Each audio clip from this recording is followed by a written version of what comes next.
সমস্ত পরীক্ষার্থীরা তোমাদের সবাইকে ওয়েলকাম। দেখো তোমাদের মাধ্যমিক পরীক্ষা শুরু হচ্ছে দেখো, আর হাতে মাত্র কয়েক ঘন্টা বাকি, তারপরে তোমাদের শুরু হচ্ছে তোমাদের মাধ্যমিক। দেখো প্রথম ভাষা বাংলা। তো এই বাংলার ব্যাকরণ থেকে কিছু গুরুত্বপূর্ণ শেষ মুহূর্তে প্রস্তুতির জন্য তোমাদের একবার অ্যাটলিস্ট চোখ বুলিয়ে নাও।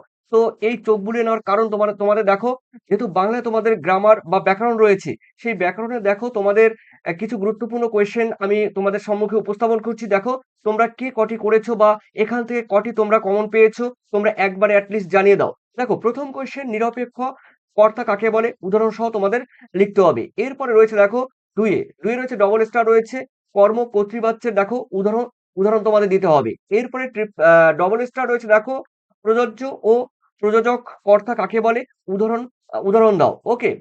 তারপরে রয়েছে দেখো তোমাদের চারে ট্রিপল স্টার রেখেছি দেখো, সমধাতুজ কর্ম কাকে বলে, উদাহরণ দাও। এরপরে রয়েছে দেখো তোমাদের পাঁচে তির্যক বিভক্তি কাকে বলে। তারপরে রয়েছে ট্রিপল স্টার, দেখো ট্রিপল স্টার খুবই গুরুত্বপূর্ণ, সম ধাতুজ কর্তা কাকে বলে, উদাহরণ দাও। এরপরে রয়েছে দেখো তোমাদের ট্রিপল স্টার আরেকটি রয়েছে, বিভক্তি ও অনুসর্গের মধ্যে পার্থক্য উল্লেখ করো।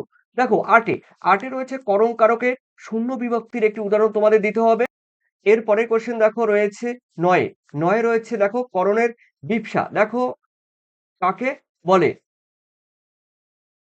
করণের বিপসা কাকে বলতে কি বোঝায়। আর এরপরে রয়েছে দেখো দশে রয়েছে অধিকরণ কারককে